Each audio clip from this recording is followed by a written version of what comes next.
What's up, everyone, and welcome to the Real Ones Canes podcast. The man sitting virtually next to me is Cam Underwood. He is managing editor at State of the U, stateoftheu.com, the best website that covers the Miami Hurricanes, open 24/7, 365. You can follow Cam on Twitter at Underwood Sports. I'm Brian the Beast London. You can follow me at Miami Radio Beast. Cam never knows which way to point. I got it right that time. It could be, or it could be the other way. I don't even know. No one even knows. I know. I got it right. You're over there this time. We'll see. We'll see what happens. We'll see what happens when it's all said and done. Hey, Cam, it is playoff week. Yes. But before we get to that, I just want to everyone that is celebrating a happy Hanukkah. So enjoy your festival of lights in those 8 crazy nights. And also, before we get to the game, I just want, we're getting down to the nitty gritty as it relates to we're almost within a week of Christmas here. And I just want to make sure that everyone just takes it easy out there on the roads. Everyone is stress-free as you're out in the malls and the stores and buying gifts and all that stuff. Just treat each other as humans should treat each other. Because I'll be honest with you, the last few days I've been out and about. It's starting to get a little crazy out there. Starting to get a little crazy out here in South Florida. It is. And, also I extend those same Hanukkah greetings to everyone. And, just when it comes to the holidays, you just you got to give grace because everybody's going to be out there. Mm-hmm. Everybody's going to be doing the things. I was talking with Beast about this off camera previously around Thanksgiving. I have a system and I go and when I got to go to my local Publix because I have to go grocery shopping because we all need food, before Thanksgiving, before Christmas. Just set the time aside. Know it's going to take a little bit longer. Know that it's going to be packed. It's okay. It's all right. So I know, I'm not saying that I don't get frustrated because I do. But yeah, just breathe, woosah, relax, give everybody grace that you would like to be given. We're all out here doing the same thing, looking out for our friends and families and loved ones. So that's our PSA from the Rock Pod to y'all. Yeah. All right.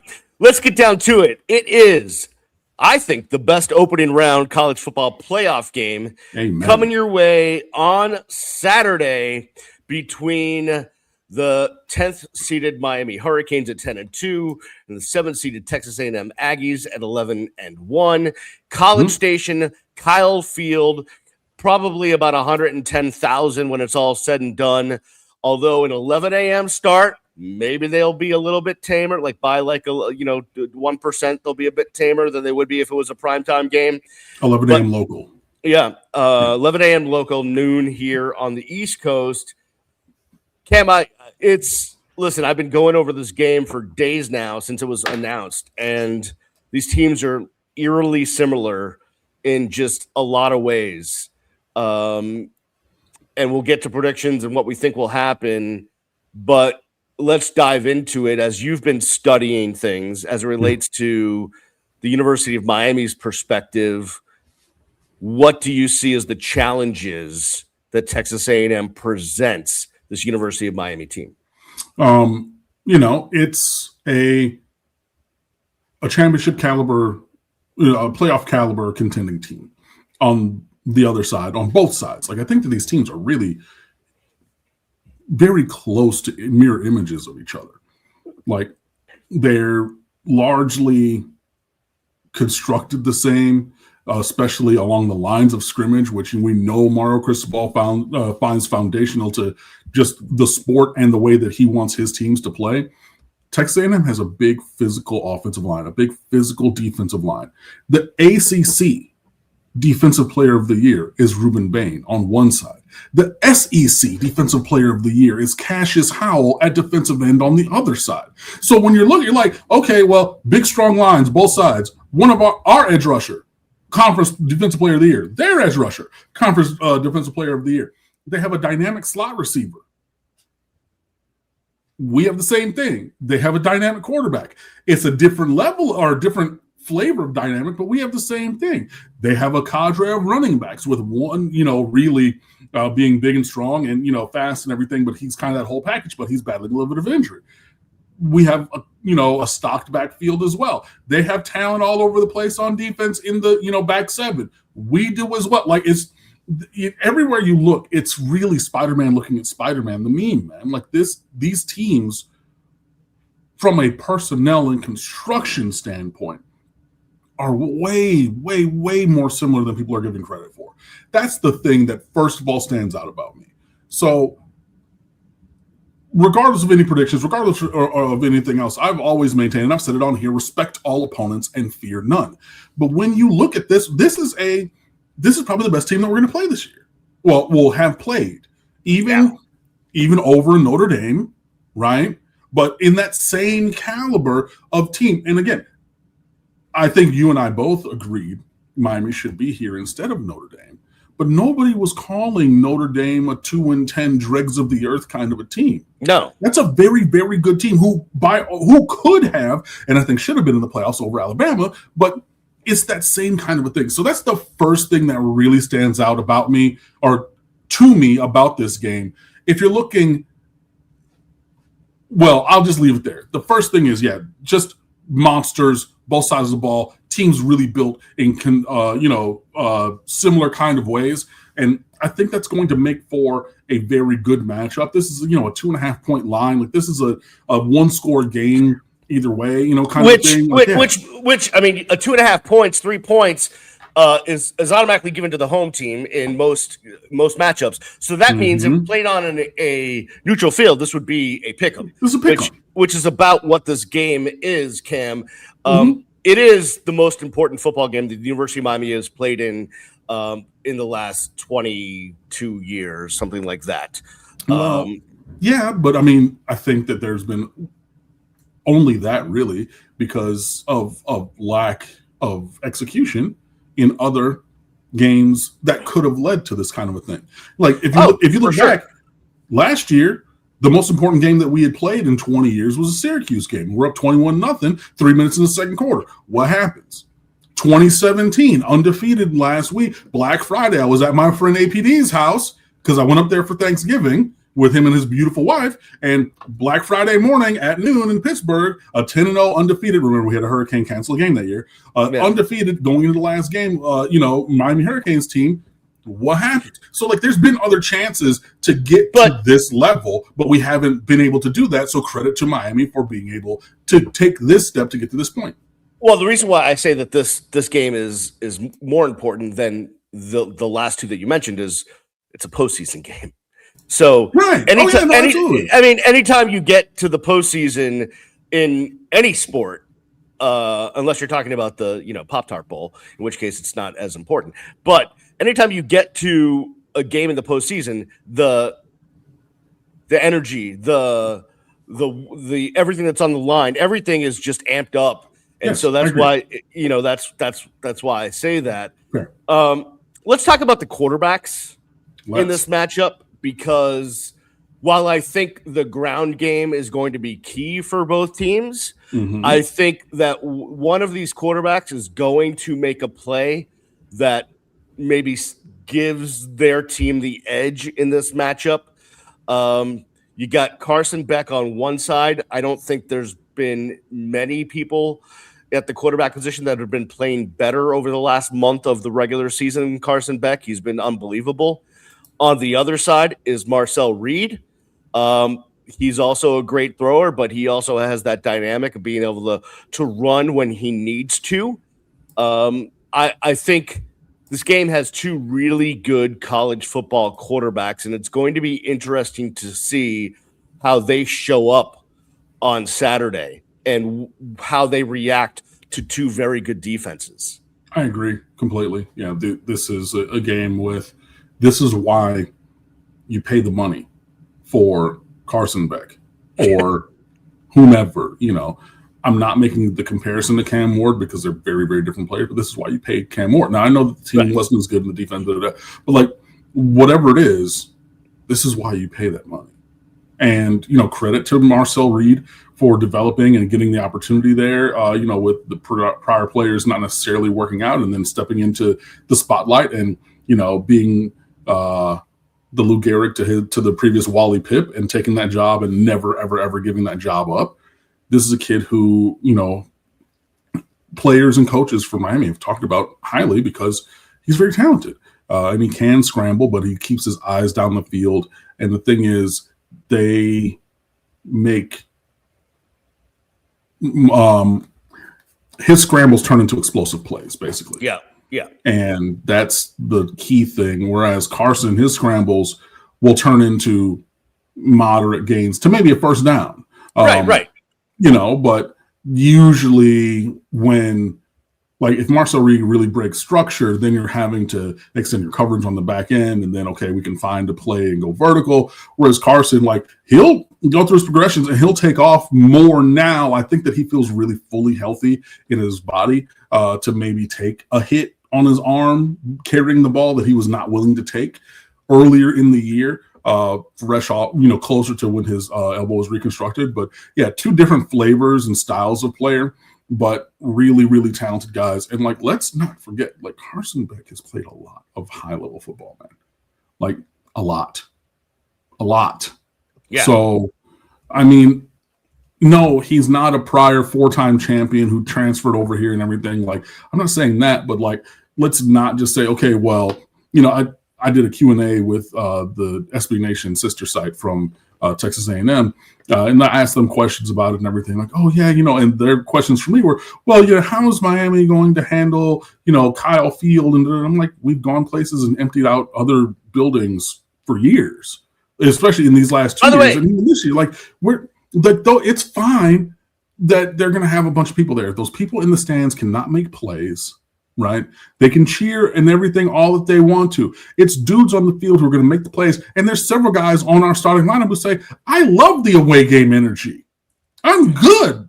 I love that. Hate on me. Yell and scream because we have our systems. We have our preparation in place. So I get that it's this narrative of like Miami plays and, like we're playing at the Inter Miami Stadium, over at Lockhart here in Northeast Fort Lauderdale in front of 2,200 people and whatever, like it's, whatever. But like, I think it was a little bit overstated, but I don't know. I think that really when you look at it, the players are very comparable, even though they accomplish things in different ways. And yeah, I do think that somebody's going to need to make a play to win the game. By the way, the University of Miami as a program has won in College Station. I was there on the sidelines. I forget what year it was, but it was long enough ago that when I was in the locker room after the game, I was introduced to a young high school recruit that was about to come to the University of Miami. His name was AJ Highsmith. So that's how long ago it was. He's now, I think, in the front office of an NFL team like his dad. So it's been a while, but Miami's been to College Station. I will tell you from my own perspective of having been on the sideline at Kyle Field, it is everything that it is cracked up to be as far as a stadium. The 12th man is real. Okay. The entire, when you're in the press box, and this was before the game because during the game I was on the field, but I was in the press box before the game. It was shaking, literally, and I was like, "Are we sure? Like structurally, we're good?" Because it was moving. It was swaying. Like the broadcast booth was moving. I love that. I can't wait for it, bro. Like it's not something that I'm shying away from or anything. And like I know that they wear with a badge of pride on their chest, but like, cool. Like this is why we play these games. Like this is the heart of college football. Like if you're scared, like frightened, then I don't know what to tell you. But like this should be an incredibly innovating and exciting experience, man. Now it's a tough team that you're going to go and have to go against. A tough team you're going to need to go execute on both sides of the ball and things like that. But like these are the moments that make college football great. I love this. Oh, big games. Come on, man. Big games. Who doesn't like big games? There's plenty of people who don't. But, come on. Look, seriously. Okay, listen. If you're watching or listening to this right now, I want you to drop into the comments. Hey, I don't like big games. You know what? I really love when Miami plays a cupcake and we win 57-2. Come on. I thought you were going a different place with that. But no, I hear you, bro. I hear you. I'm with you. But yeah, I think that this is a great moment. I think that the quarterbacks are they're going to be key. I also think that somebody, and this is a thing I've been begging for years, and we've seen seldom few of these, but I need someone for the University of Miami to make a positive, game-changing program-changing play, right? I was a freshman in 2000. We all know the Santana Moss quote: "Big players step up in big games." That was freshman year, my freshman year, 2000, against Florida State. Time out for 1 second. Well, I just because I was there for that game, and see, I always thought the quote was, and I think this is one of those things where like everyone like claims they heard the quote and they know what it was. I always thought it was big time players make big time plays in big time games. Is this one of those like urban legend type things where like he said something, but I thought it was something different? Not to sidetrack us, but it's one of those things that has bothered me for like 20 years. While we're sidetracking. Yeah, I mean, like honestly, it was the heart of the idea more than the specificity of the quote. Okay. But yeah, debate, whatever. People, I'm not letting you sidetrack me. For Miami, we need that in a positive way because we've seen so many back-breaking bad plays, right? So I need, and as soon as I said a game-changing, program-changing play, I'm sure that you listening, watching, thought to yourself, where pretty much everybody, where the aligned minds of our fan base went, Trajan Bandy 2017 against Notre Dame, break out the chain again. I need that, right? And again, it's not about every play. It's not even say, oh, well, there was a PBU on the play before that could have been a thing. But if Trajan Bandy doesn't make the interception on the next play, then we're talking about, man, they could have had an interception on the previous play. They could have had this. You could have had da-da-da-da. But in a big moment, somebody's going to need to make a play that elevates Miami to being the victors, is my point. So I don't know if that's going to be Akeem Mesdor or Ruben Bain, or I don't know if it's going to be a big block on a power play by Anas Cooper. I don't know if it's going to be a big throw by Carson Beck. I don't know if it's going to be whatever magic Malachi Toney brings to the table. I don't know. It could be Jacoby Thomas. Apparently, Marcus Ball today said that Keontae Scott is trending towards being closer to being able to play. Maybe he makes a miraculous play in his return to the field, Keontae Scott the nickel. I don't know who it is, but I know that we're going to need it. And so offense, defense, special teams, wherever, whomever, and you probably need a couple of them, somebody's going to need to step up.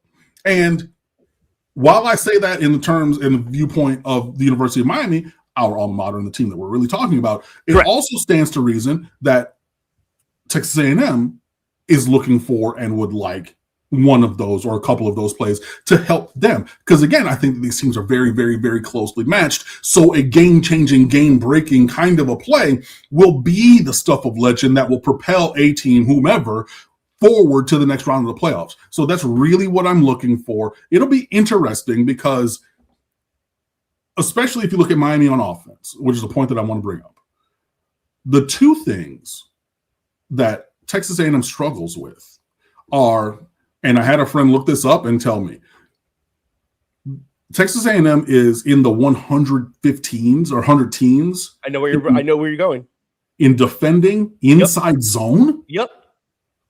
Like them versus the inside zone run scheme. Yep. One of the worst in the country. Correct. For a very good and a very strong and a very talented defense. I said, what?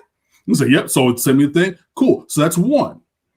The other thing, and so that can be foundational to Miami's offense. And we know that Miami is an applauding but efficient offense where they're going to get their chunks as in step by step by step by step, not really have those nuclear or explosive plays. The other thing that Texas A&M on defense struggles with is they give up tons of explosive plays. Yeah. And if Miami is able to have the kind of efficiency that we've seen from them, just moving the chains, hey, good old-fashioned efficiency, 10, 12, 14 play drives, or those kind of things, but then you sprinkle in a couple breakdowns in their secondary, which have happened, and all of a sudden you're adding in some explosiveness for the Miami offense. If you combine those things, I think that's a path towards success. We need to go do it, but it's possible. So you talk about there's being susceptible to the inside zone run, and just another factor as it relates to the run game for the University of Miami and why I think Miami will want to challenge Texas A&M's front seven with their run is that Texas A&M is actually, despite how good their defense is, they are in the lower, quarter in the country on yards after contact in the run game. They give up I think they give up 5.5 yards per carry in the run game, and over 3 yards of that is after contact. So, so they have an issue when it gets to the running back gets to the first level and he is not brought down, and then the running back will get to the second level because of that. So that is something that is going to play into the University of Miami's game plan. They also have given up the big play on offense, as you said about Texas A&M. And you mentioned Malachi Toney, and I want to, Mario was asked about this, I think it was yesterday after practice, which was, hey, how about the health of CJ Daniels? And I thought that question, I think it might have been Chris Stock from Inside the U that asked it, but I thought that was important because clearly Texas A&M and Mike Elko was a safety and he's a defensive coach. Clearly they're going to have all eyes on Malachi Toney. So who else is going to step up for the University of Miami to make a big play in the passing game? If for some reason Malachi Toney is just blanketed and you just can't get him the ball. Well, I mean, yes, we've seen Marion, right? We've seen other guys step up, but a healthy CJ Daniels in this type of a game, a veteran, a leader, this could be an opportunity for him to kind of get back on track from where he was before the injury. I very much agree with that. And for someone like CJ Daniels, I know that we want and need and have players who are intrinsically motivated. Like they look inside themselves and they say, I want to do the best because that's how I'm built. With extrinsic motivation, brother, every play that you make on this stage is money in your pocket for the NFL draft. 1,000%. So you had these plays, prime time, still making fun of Florida State, doing the war chant into the camera in the end zone. You had catch of the year in week 1 against Notre Dame that people are still talking about, bro. Yeah, amazing. Like you did things in big spots, and then you had a little bit of an injury and everything, but you still, look, everybody knew about the touchdown at Pittsburgh because they wanted to try to use that against Miami, but you've been making these plays in spots that people have noticed. Now you're on center stage in the playoffs against a very talented Texas A&M team that only lost 1 game this year. Brother, every play you make is money in your pocket. So, yeah, you should be hoping for that. Keelan Marion, same kind of a thing. And, I know that we've, at this point, freshmen or sophomores, the ones who have played. Joshua Moore, you get an opportunity, go hoop. Dalen Upshaw, you get an opportunity, go hoop. We know that Malachi Toney is going to bring it because he's arguably the best player on the team. Full stop at this point, at the end of his true freshman season. Ooh, that's whenever the season is over, we're going to have a good conversation about who the true best player on the team was. We are, and it's a thing where it's not. I'm not making any declarations about what my future answer is going to be. Right. Malachi Toney is squarely in that conversation.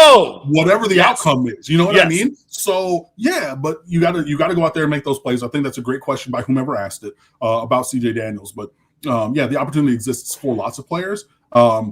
If it just came into my head as I was saying this, if all of these program sources were to ever be proven right about Elijah Lofton being the most talented player on offense or one of the best players on the team or all the things that they continue to say, and he has stepped up his game in the last month, so has Carson Beck and all these, I would love that. And you're closer to home for Elijah Lofton, a Las Vegas native, you know what I mean? So you're over there. He's not from Texas, clearly, but this is another big stage for him to announce to people. And then I would feel better about him coming back on this roster next year if he were able to do that. You know what I mean? But yeah, you're going to need players to be able to do that. And then you're going to, even with looking at who else will be making plays on the Miami offense, you are required to get the ball to Malachi Tony. And Shannon Dawson knows that, and it's foundational to the success of this team at this point. I mean, he's one catch away from setting the all-time receptions in a single season's record, and he's 14 yards away from 1,000, I want to say, as a true freshman, to be the first true freshman ever in Miami Hurricanes history to cross 1,000 yards. He already has the freshman yardage record. You know what I mean? Like, yes. By the way, he is 970 on the season. 970. Okay, so it was 14 or whatever from the so cool. He's 31 yards or 30 yards from 1,000. Right. Yes. Cool. You got to get him the ball. So I know that we're looking at who else, but and this is where I talk about the teams being equal, or not equal, but kind of mirror images, because we're going to be looking at ways to take Casey Concepcion out of the game. Oh, for the sure. slot receiver from NC State who transferred over there. So they're looking at, okay, how are we going to mitigate Malachi Tony's impact on defense? We're looking at how do we mitigate Casey Concepcion's impact.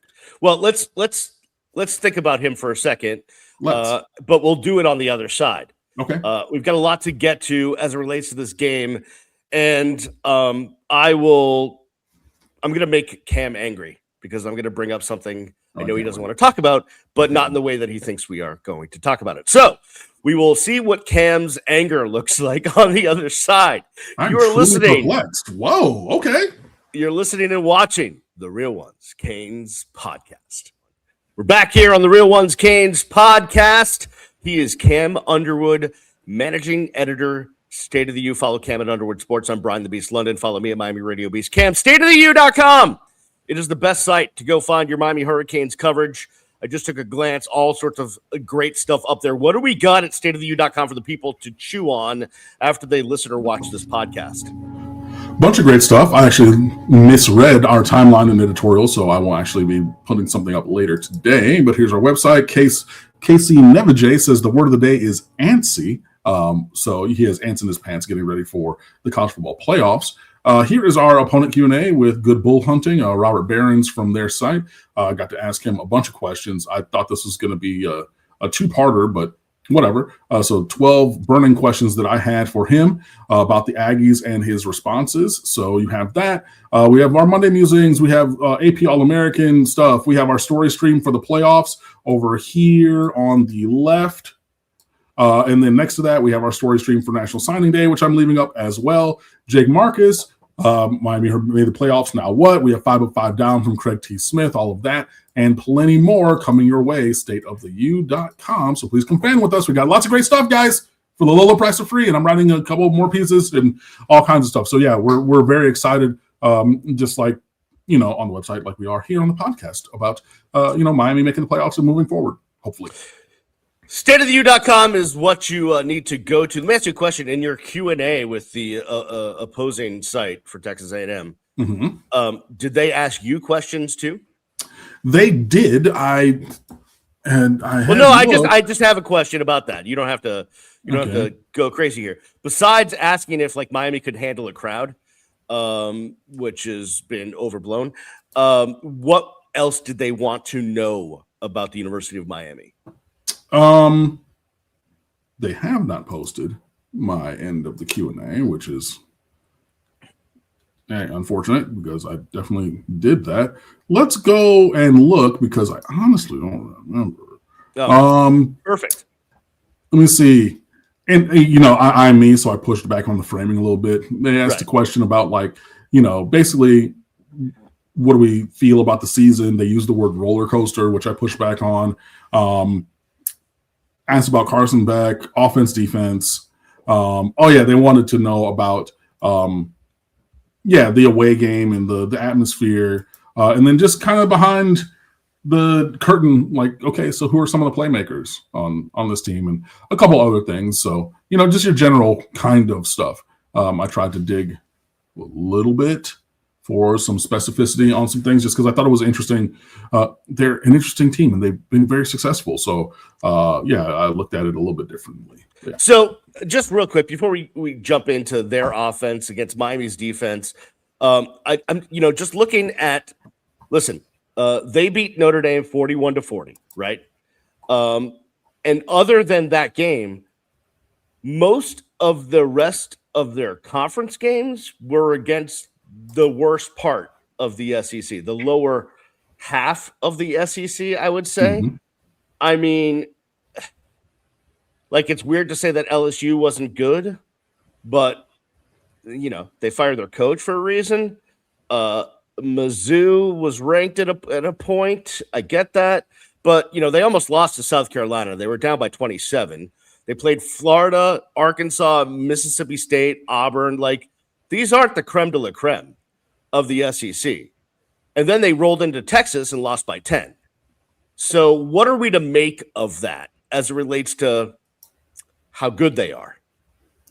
I mean, especially with these conferences going to such massive sizes, it's exactly what we saw in the ACC. Don't get me started. You're going to have unequal footing for comparison. Now, this is a team that played very, very well, and they won all of these games. And in a measure, I think that them winning some of these games and the way that they did is, you know, kind of why some people are no longer where they used to be, you know. I mean, Auburn 16-10, that, you know, was before they fired their coach. But that's a tough game at home, one they could have easily lost. I mean, they beat Florida by 17. They almost lost to Arkansas, 45-42. They definitely almost lost to South Carolina at home. You know, to me, I think that when you look at the games they played and how those games actually went, this is a gettable team. This is not a juggernaut against whom Miami has no chance. You know, and they've played in some close games. Again, I submit to you, Auburn by 6, Arkansas on the road by 3 in a game that Arkansas really, really, really feels that they should have won or could have won. Notre Dame by a point, and South Carolina by a point in a game where they were down 20 whatever at the half. So I know that they won those games, but the other teams still had success against them.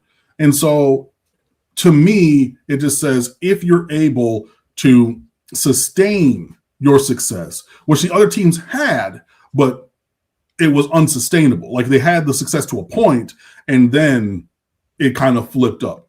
It shows to me that you can go beat this team. However, also credit to Texas A&M for having the fortitude and the gumption for having gone down in these games and still found a way to win. Sure.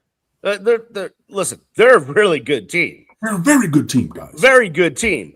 But I don't think, maybe I'm wrong, and maybe some Aggies have found our video or audio because of the algorithm. Hello and welcome. When I say this, they're going to disagree. But this Texas A&M team is by far not the stud LSU team that won a championship, or a stud Alabama team, or a stud Georgia team that won the championship. Agreed. Like, those teams were just amazing in all facets. This team is really good, but there can be some holes, at least on paper. I don't know what's going to happen on Saturday, but one thing I do know that's going to happen on Saturday is that Miami's going to have to pay attention to a wide receiver that this program has seen before, because he used to play at NC State. He played against Miami as a freshman. He had, I think, 60 yards receiving on, a handful of catches, something like that. And that's Casey Concepcion. He's from North Carolina. He's of Puerto Rican descent, and he can be trouble. He's got 886 yards on the season and 9 touchdowns. He's someone that the University of Miami is going to have to keep up with on Saturday. Yep, just looked it up. 5 catches for 61 yards in a 20-6 victory over Miami. Was Casey Concepcion? Yeah, that was a Tyler Van Dyke 3 interception game.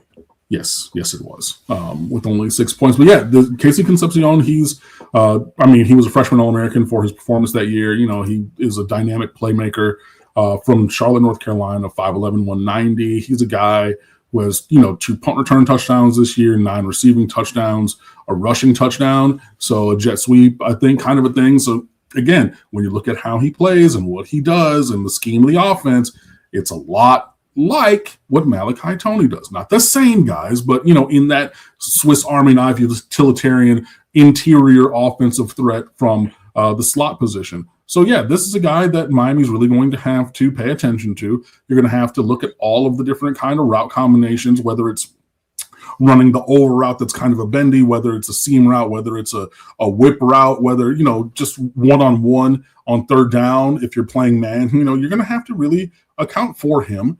And, you're going to have to account for a lot of things, in this offense. But, yeah, Casey Concepcion is definitely a star. I did ask, I will say, Rob Behrens in my Q&A, I said, what's the superpower of this Texas A&M team?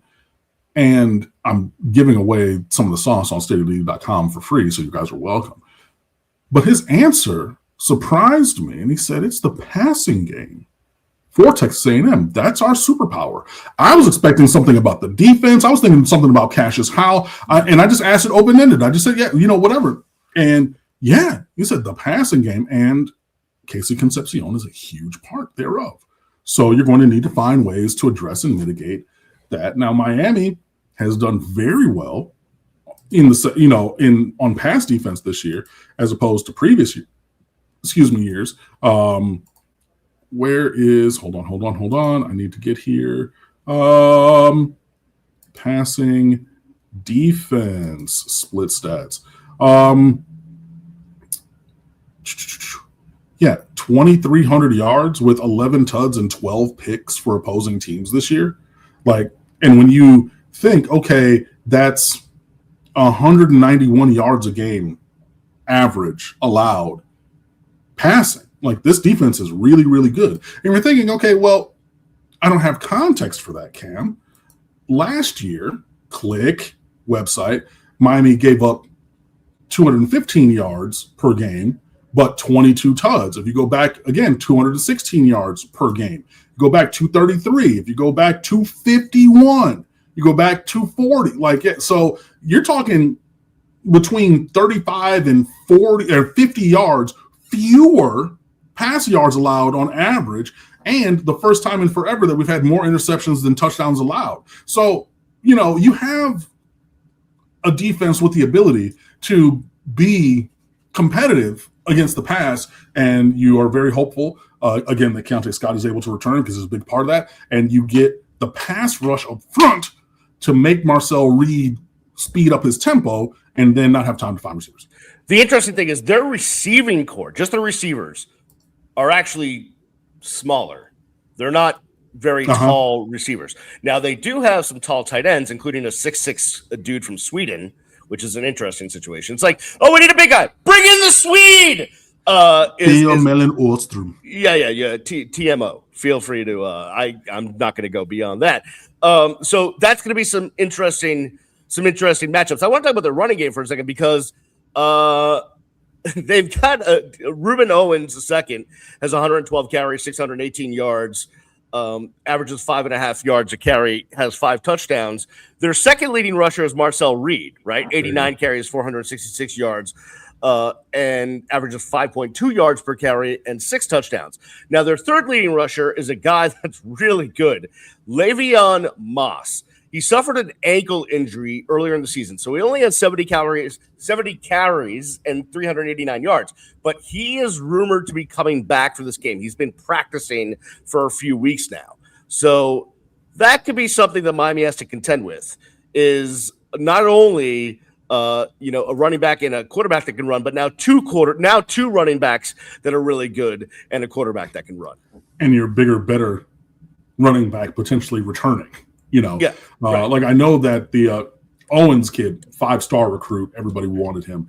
Le'Veon Moss was more of a 4-star recruit, but he's a senior and he's put it on the field in the SEC for years. So leave the recruiting rankings at home like that. He was your starter for a reason. Right. You know what I mean? So yeah, they definitely do have, if he comes back, if Moss returns, they will have options in the backfield, and Miami will have to really, really work hard to curtail the run game. And we know, you can dress up things around it, but the thought process of building this team was very, very clear.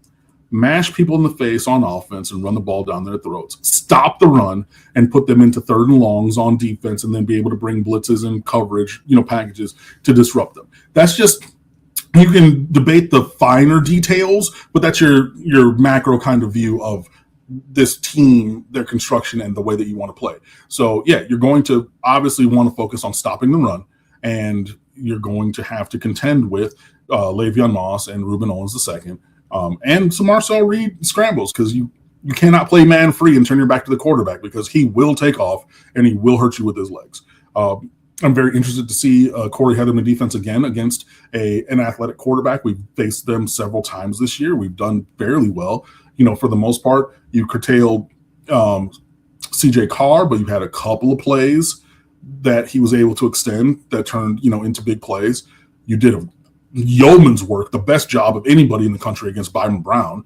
You did a great job against Kyron Drones, although everybody else on Virginia Tech ran the ball down your throat. So I'm interested to see. And then the Heinschel kid against Pittsburgh, you did a good job against him. So, that's at least 4, and there's probably another one off the top of my head that Lagway was injured, but Lagway counts. So you're talking half your games almost against mobile quarterbacks and really, really doing a good job. You're going to need to have that kind of performance against Reed, but you're going to need to have the kind of performance against the run game also to stifle them, and then really, really, really bring your A game, everybody across the board in the secondary against the passing game as well. And Teo Malin Ostrom, because it has little umlauts over the O's, Ostrom, the big tight end. Let me click on his player page. I don't know, because I knew about the other one. Where? Oh, I went to rushing. Sorry, passing. There we go. He 6'6", 260 from Stockholm, Sweden. Yeah. Yep. I told you, you need something, get the big Swede out there. One thing I actually just noticed, which may come into play if this one is tight, is Texas A&M is 15 of 24 on field goals this year, whereas Miami is 15 of 17.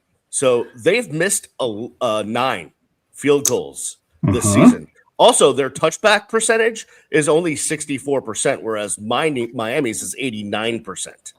Yeah. Yep. And that brings me to the kryptonite, because I did ask Rob Behrens about that. Okay. And exactly what you said. He said, I don't know what you were looking for. And I was thinking to myself as I read the answer, I was looking for whatever you get. That's why I gave you an open-ended question. Like, you gave me the superpower, Superman, so now give me the kryptonite.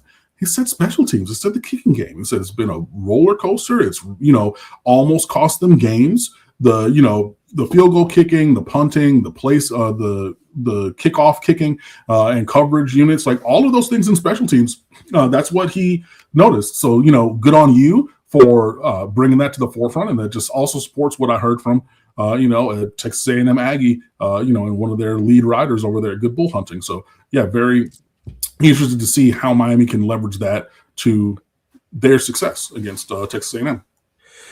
Yeah, listen, the little things matter. By the way, both teams are heavily penalized. I think Texas A&M has 90 penalties and Miami has 91 penalties. So that's not going to be that we're not going to talk about the Miami being the worst or the better of the teams. They're both the same.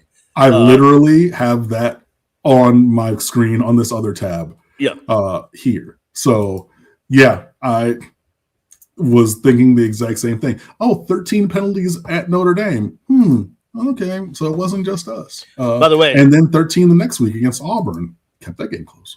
What I was going to say, the next little, if you're looking, I'm just looking at little things, because a game like this, turnover ratio, Texas A&M is -7. Miami Hurricanes are 9. So that's a big positive 9. Yeah, positive 9. Yeah, sorry. Positive 9. Yeah, that's a big difference. That could make the difference. Hello. So, yeah, I love the fact that you're looking at the margins for areas of exploitation potential. And yeah, when you have teams that are this closely matched, you're going to need to find success in those margins to really lead you forward. So, yeah, I think man, I like this version of you, Brian. Look at you doing some research and bringing data points and everything. My man's in playoff mode. He said, bump that, Cam. It's not just going to be you over here. I like numbers. I got numbers for you. What's up with it? Well, we won't talk about the graphics I had ChatGPT make before the show. And I don't know where it pulled pictures, names, or numbers, but it was definitely not right. That's all I can say. It was so egregiously wrong. I believe it said to Marcel process. Reed, but the picture was actually Connor Wegman, which was Correct. an interesting situation. Yes. And then it had Cam Ward facing Connor Wegman, and I don't know where it pulled the numbers from, but it definitely wasn't 2025. And I didn't really look at it after I made it. I just threw it up there, and Cam looks at this graphics like, dude, what the heck is happening here? Like, let me get rid of that. Let's not use that graphic. Yeah, it used the full government name. It said Cameron Ward in like 3 different places with a Carson Beck. Well, by the way, kind of looking dude wearing number 7. I don't know what. I don't know what that was, dude. I have no idea what happened. It was real bad. Oh yeah, it was not good. Let me ask you this question. Oh, are you good? Is this the Make Me Mad portion of the? No, we're not there yet. Okay, cool. We have to give a prediction on this game first, and then I can switch subjects for. Okay, cool. Yeah, ask me the question. I'm sorry. Mario Cristobal continues to say, "Hey, we train early, so 11 a.m. start. That's in our prime. That's our prime time." And every week that we've played a noon game, I've been like, "Oh man, I'm worried about that." And now I'm almost overly confident about Miami's ability to come out fast, even though it's an 11 a.m. local start time. Mm-hmm. And I also think that bodes well for Miami because, again, the Aggies fans won't have had, 10 hours, 12 hours of prep time to scream their heads off. Mm-hmm. How do you think that plays into any of this? Narratively, honestly, I don't think that it will have any tangible effect on the game. I think that, it is you would like to have a night game. Actually, I'm really glad because I have plans with friends that I've had, because we're adults, so it takes, 6 weeks out. And so with this game, I was like, oh my God, please give us an earlier game because I have plans that evening, But yeah, I can see for like a Texas A&M feature game like we had in 2022. That's there at their place, whether it's a LSU game at night, you want the night game, and then it percolates all day and everything. I'm just saying, from a narrative standpoint. But yeah, I think that it'll be an interesting scene. Like they've clearly been building up for this for weeks already. Like Miami's been preparing for this and everything. So I feel good that we'll, do our best to bring our best, but I don't think that the kick time will really have an impact. Only if, I don't even really want to say it, but like pretend that the team gets there and then everybody has some bad brisket so that they're having that go through them. Stop! What are you doing? You would want it to be a later game so they can get more fluids, but in that hypothetical exclusively. But other than that, it's a nice story. Why would you throw that out there? Why would you even throw that out there? Because you're going to make me mad later, and I just got you now. There. How you like them apples? I don't like them apples at all. I don't like them at all. Here's why I asked you about the time, though, is I think it actually plays well for the University of Miami because if there's any chance that they can come out and have an early score or get an early turnover or what have you, I've been at Texas A&M and seen a University of Miami team win there. And yes, there's over 100,000 people and they are crazy, but start to get them doubting about their team, not so crazy. And I think that's really important. I don't know if you watch the SEC shorts. I don't, of course. They're hilarious. No, I'm good. I'm trying. But one of their so they do SEC recaps every week, presented by one of the banks down south and everything. And one of their recurring characters for their schools is battered Aggie syndrome. For any time that Texas A&M does well, it's one of the ladies of the troop. She has this T-shirt. She shows up, and the guy's just like, "No, shut up! I left you at home. Don't do this. Why are you here? The kind of a thing." And I could just totally see. And you got a measure of that against Texas, clearly, because I picked them to win that game. I think everybody did. Yeah. And then, we see what happens. And then that battered Aggie syndrome, that seed of doubt of it can only be but so good, comes in, and then you get an early turnover, a little bit of an early lead, and I could see the battered Aggie syndrome kind of affecting them also. But we just need to come out and do our thing. You have a prediction for me? I do have a prediction for you. Good, because I have one for you. Outstanding. My prediction, as I don't know if it's going to go up on Good Bull Hunting or whatever, or when the Canes Muse graphic drops later. I think that these teams are very equal. I think that they are well matched. And with that, I feel comfortable leaning into my fandom a little bit and predicting the University of Miami to win by a score of 27-24. Dude. I too. I can, if you'd like me to screenshot the text that I sent Cane Muse as to my prediction, it is 2, Miami 27, Texas A&M 24. Well, okay. I will say, however, actually, no, it was not that. I have 31-27. Oh, okay. Excuse me. Okay. I had it a little bit higher, but I said, you know what? I think fewer points is probably going to be the order of the day. And I guess I had convinced I had to go look, and I was like, did I really say that? I think I'm leaning more towards 27-24 now, but I did predict then 31-27. I think when I emailed back to the A&M guy, the writer, and I said, change it to 27-24. So somewhere in there. I have a couple numbers out there, but I think it's a close game.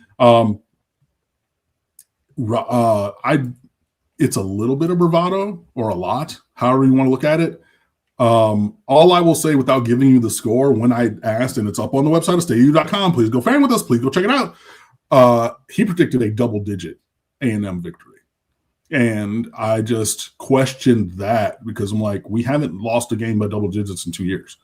So, since the 2023 season. Look, none of us knows what's going to happen. Sure, I hear you, but throw that out there. But if you just on paper, you can convince me that Texas A&M is going to win this game easily, right? No problem. But to double digits, huh? Right, that was the thing, and I saw it, and I was just like, well, hold on. And we lost to Louisville by 3. We lost to SMU, overtime by a score, because, it was tied in overtime. But that's by 6. Then you go back to last year, lose by 5 at Georgia Tech, and then 4 to Syracuse. And then, the bowl game is whatever, but I'm like, and that was only 1 point. But I'm like, where's this Miami team that gets blown out that you're predicting? Even against other very, very good teams. And again, I very much respect Texas A&M. I very much respected Notre Dame as well, and I believed that Miami was going to win that game, and I was proven true. But the point, or the fact of they're this is easily a double-digit, victory. Either way, I think is a little foolhardy, given the level of competition and the construction of the team on both sides. Going into this game, I would not predict Miami to win by 10-17. No way. Absolutely. Because, again, I respect A&M, and I think that they're very, very good. And I think that we're closer than a blowout. Could it be if some things, if you get a big turnover ratio day in Texas A&M's favor, and could it? Absolutely. But just predicting that off spec, and I'm like, again, we haven't lost a game by double digits in 3 years, going back until 3 years ago. Where that came from, I was just wow, okay, cool. Well, they say everything is bigger in Texas, which must mean Aggie egos as well. Maybe. And he's not the only person. I listen to a lot of sports stuff. I heard Bomani Jones. He said he doesn't believe that Miami can hold a candle to A&M. He didn't think it was going to be competitive. I heard a couple other people say they didn't think, and I was just I don't know how much actual Miami football you guys are watching, especially when, I heard Bo say, well, you're talking about needing to be in the playoffs, but you survived on a late field goal against Notre Dame and barely did it. And I'm like, that's a scoreboard watcher. Yeah, you didn't watch the game, bro. You know what I mean? And I get it, and that's fine, but then you're going on your national show and you're saying this, and I heard a couple other people. I most recently listened to that episode, which is why I called him, longtime fan of that creator and everything, and a journalist. So yeah, but I was just like, so hearing that from him and a couple other people, I was just like, I took it with a grain of salt, but it was still like, I don't know. And then seeing that from Rob, I was just like, I don't see double digits. I just don't see it either way. But agreed. We're going to have to watch the game on Saturday to find out. Things to be tight. All right, real quick before we get out of here, this is where I'm going to anger you, but I'm not going to anger you. It's going to seem like I'm about to anger you, but I'm not going to anger you. So you could choose to get angry, or you could just wait and not get angry. It's up to you. You ready for it? Go. It's transfer portal season. The University of Miami might be looking for a quarterback. There's plenty out there. This is where you're about to get angry because you told me we don't want to talk about this. So I'm going to say, if that is the case, because Miami is in the playoff, how does the timeline work? What is happening right now as all these guys are putting their name in the portal and the University of Miami is busy getting ready for a playoff game, and other teams are able to dissect all that stuff while Miami's getting ready for a playoff game? I'm asking you, how does this all work now? With the schedule, with the timeline, because I the other day I'm like, well, if they do, whatever it is, they're looking for a tight end, they're looking for a tackle because that kid's going to the draft, like whatever it is, like Miami's there's 12 teams that are getting ready for games, and the rest of the country is out there, scouting the portal.